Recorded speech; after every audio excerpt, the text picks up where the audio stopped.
तो आज जो सबसे पहले मैं कहानी आपको सुनाने वाली हूँ वो एक मणिपुरी कहानी है। आप सबको पता है कि मणिपुर कहाँ पे है? मणिपुर जो है वो हमारे देश का जो नॉर्थ ईस्टर्न हिस्सा है, वहाँ पे एक स्टेट है जिसका नाम है मणिपुर। और बहुत ही खूबसूरत स्टेट है, बहुत पहाड़, नदियाँ, जंगल है वहाँ पे। और वहाँ की आज मैं कहानी आपको सुनाने वाली हूँ जिसका इंग्लिश में नाम है हु विल बी निंगथाओ और हिंदी में नाम है कौन बनेगा निंगथाओ। तो आप लोग सोच रहे होंगे कि निंगथाओ का क्या मतलब होता है। तो मैं आपको बताऊं कि मणिपुरी में राजा को निंगथाओ कहते हैं। तो मणिपुरी में राजा को क्या कहते हैं? निंगथाओ। तो अब ये मणिपुर के एक राजा की कहानी है। तो अब राजा जी जो हैं वो काफी बूढ़े हो चुके हैं और वो बहुत सालों से राज्य करते आ रहे हैं। तो अब उनके जो मंत्री हैं, जो सबसे उनके मुख्य मंत्री हैं, वो उनको आके एक दिन कहते हैं कि भाई राजा जी, अब ना आप बुरा मत मानिएगा पर आप काफ़ी बूढ़े हो चले हैं, यू बिकम रादर ओल्ड। और अब मुझे ऐसा लगता है कि आपको अपने जो 3 हट्टे कट्टे जवान बेटे हैं उनमें से किसी एक को अगला राजा यानी कि निंगथाओ घोषित कर देना चाहिए, क्योंकि आप तो कभी भी टपक सकते हैं। मतलब you can die any time now, I am sorry to say this, but आपकी अब काफ़ी उम्र हो गई है और आपको जल्द से जल्द अपना उत्तराधिकारी, अपना successor, the next Ningthou, you must select the next Ningthou, the next king. तो राजा जी बड़े परेशान हो जाते हैं कि हाँ हाँ यार, ये तो तुमने बड़ी सही बात कही, मैंने तो सोचा ही नहीं था कि अब मुझे एक अगला राजा चुनना चाहिए अपने 3 बेटों में से। अब तीनों ही जो मेरे बेटे हैं वो बहुत बहादुर भी हैं, बहुत ताकतवर भी हैं, बहुत समझदार भी हैं, बहुत इंटेलिजेंट भी हैं, बहुत शार्प हैं। अब how do I select the Ningthou? मैं कैसे सेलेक्ट करूं इनमें से एक को निंगथाओ? तो जो प्रधानमंत्री होता है उनका, वो कहता है कि आप ना एक काम करिए, आप एक कॉन्टेस्ट रख दीजिए, आप एक कंपटीशन रख दीजिए अपने तीनों बेटों के बीच में, और जो बेटा जीतेगा आप उसी को अगला राजा घोषित कर दीजिए। तो राजा जी कहते हैं कि अरे वाह, तुमने बहुत अच्छा आइडिया दिया।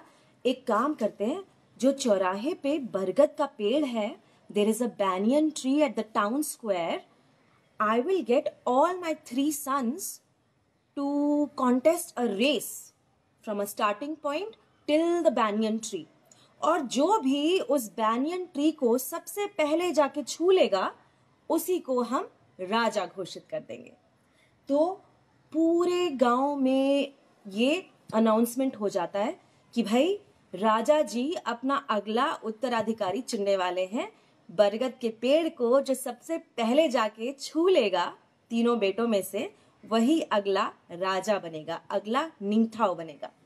So the date is set for the competition and all the 3 brothers, all the 3 sons of the Ningthao are ready. They are preparing, they are picking dumbbells, they are going running, they are training their bodies and their horses so that they can win the competition and become the next Ningthao. तो जिस दिन contest होने वाला होता है उस दिन पूरी जो जनता है, all the citizens have arrived, क्योंकि सब लोग आपस में बोल रहे हैं भाई अगला राजा कौन बनेगा, अगला राजा कौन बनेगा, जरा देख के तो आए अगला राजा कौन बनेगा। तो सारी जनता वहां पे इकट्ठी हो चुकी है और वहां पे निंगथाओ खड़े हैं, उनके प्रधानमंत्री खड़े हैं, उनकी रानी बैठी हुई है, उनकी जो सबसे छोटी बेटी है वो भी वहां बैठी हुई है, और जो तीनों उनके बेटे हैं वो अपने अपने घोड़ों पे सवार एकदम तैयार है कि भाई आज तो मैं ही कंपटीशन जीतने वाला हूं और मैं ही बनूंगा अगला राजा। तो कंपटीशन शुरू होता है। निंगथाओ अनाउंस करते हैं 1 2 3 गो। तीनों बेटे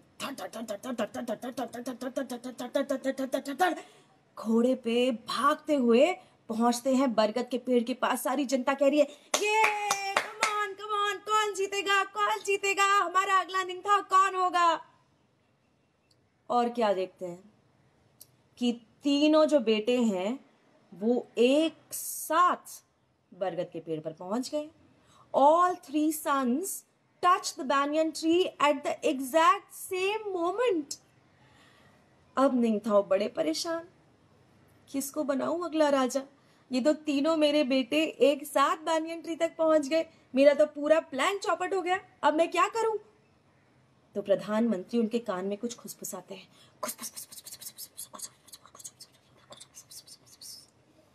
राजा कहते हैं, वाह, ये तुमने बहुत अच्छा आइडिया बताया। तो निंगथाओ अनाउंस करते हैं, okay, doesn't matter, all three of my sons have reached the banyan tree at the same time, no problem. Now all three of my sons have to use their mind, their brain, and show the entire population of this village who is the bravest, who is the most powerful, who is the fastest, who is the sharpest, और जो अपनी बहादुरी, अपनी ताकत, अपनी sharpness सबसे ज्यादा अच्छे तरीके से पूरी जनता और मुझे दिखा सकता है, वही अगला निंगथाओ बनेगा। तो तीनों बेटे सोच में पड़ जाते हैं, क्या करें क्या करें क्या करें क्या करें। हाँ, आइडिया आ गया तीनों को। तो सबसे पहला बेटा जाता है, अपने घोड़े पे बैठता है, टिगड़िक टिगड़िक टिगड़िक टिगड़िक टिगड़िक टिगड़िक टिगड़िक टिगड़िक टिगड़िक, और जाके अपनी तलवार से जो बरगद का पेड़ है उसकी सारी ब्रांच देता है एक ही सेकंड में।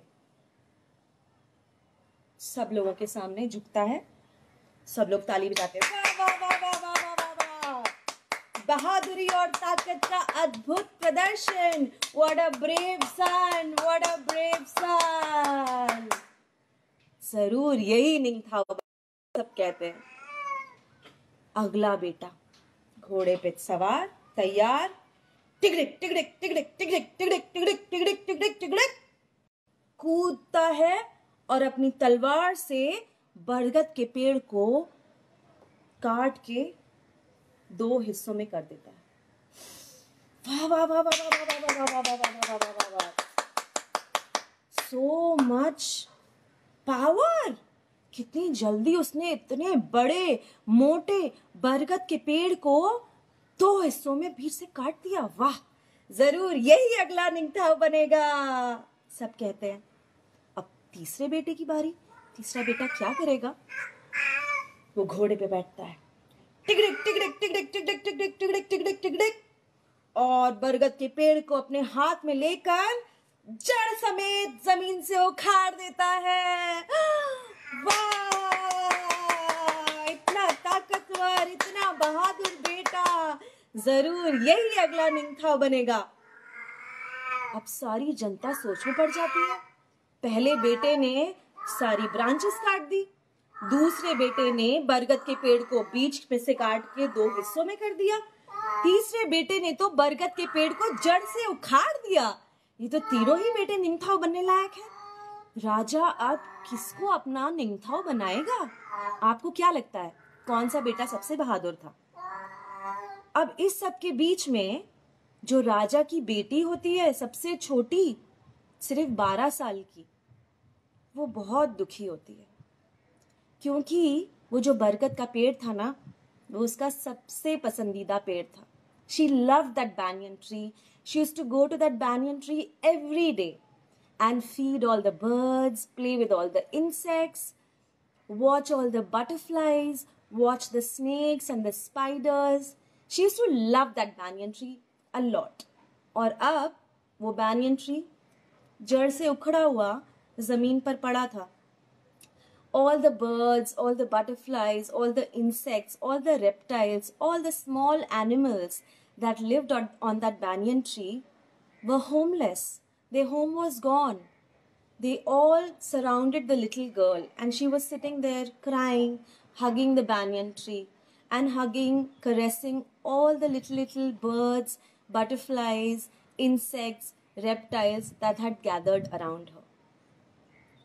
अगले दिन जो निंगथाओ होता है वो सारी जनता को अपने महल में बुलाता है और कहता है कि मैंने अपना निंगथाओ अपना सक्सेसर चुन लिया है। वो ना ही मेरा पहला बेटा है जिसने बरगद की पेड़ के सारे ब्रांचेस काट दिए थे, वो ना ही मेरा दूसरा बेटा है जिसने बरगद के पेड़ को तलवार से काटकर 2 हिस्सों में कर दिया था, और वो ना ही मेरा तीसरा बेटा है जिसने बरगद के पेड़ को जड़ से उखाड़ दिया था। जो मेरा निंगथाओ है वो मेरी बेटी है, क्योंकि जो मेरी बेटी है उसने बरगद के पेड़ का दुख समझा। जो मेरी बेटी है उसने जो सारे बर्ड्स थे, सारे इंसेक्ट्स थे, सारी बटरफ्लाइज थी, सारे रेप्टाइल्स थे, उनका दर्द समझा। और एक अच्छे राजा की यही सारी निशानियां हैं, जो अपनी जनता का, जो सारे बड़े छोटे जीव जंतुओं का दुख दर्द समझे और उन्हें प्यार करे। इसलिए मेरे तीनों बेटे इस कॉन्टेस्ट में फेल हो गए, और जो मेरी बेटी है सबसे छोटी, सबसे प्यारी, सबसे अच्छी, सबसे प्यार करने वाली, वो ही अगली निंगथाओ बनेगी। सो ये एक मणिपुरी फोकटेल है जिसका नाम है हु विल बी निंगथाओ, अगला निंगथाओ कौन बनेगा। और यहाँ पे राजा अपनी बेटी को चुनते हैं। तो आपको क्या लगता है उनकी बेटी कैसी निंगथाओ बनी होगी? सारी जनता से प्यार करने वाली या बरगद के पेड़ को उखाड़ कर फेंकने वाली?